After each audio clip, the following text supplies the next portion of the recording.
Mayong adlaw mga binati og minahal kong matawlinon. Mga nag-update sa Matawlong Biwok diri sa lungsod sa Matalom.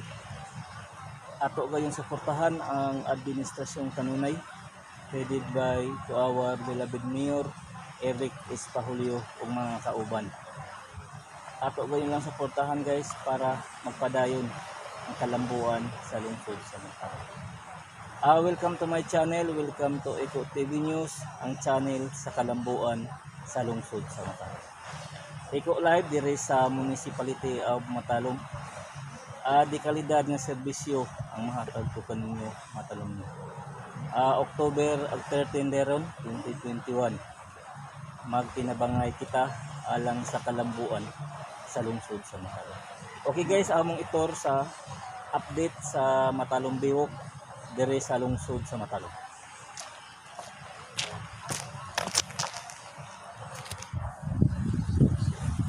Ni guys, ang atong biwok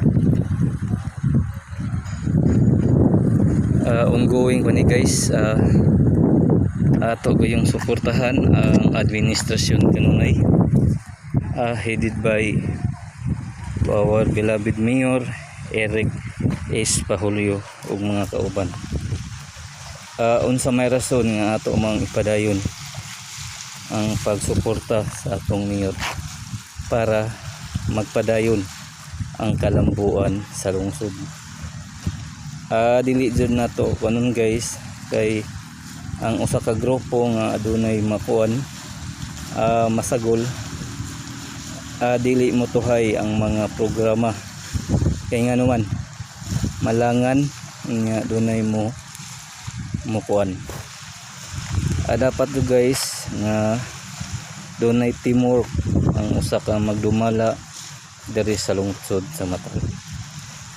Ato gayong suportahan ang administrasyon headed by to our beloved Mayor Eric Espahulio. Mao nig update sa Matalom Biwok diri sa lungsod sa Matalom. Okay.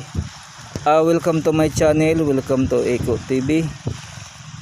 Eko TV News, ang channel sa kalambuan sa lungsod sa Matalom. Eko live diri sa Municipality of Matalom.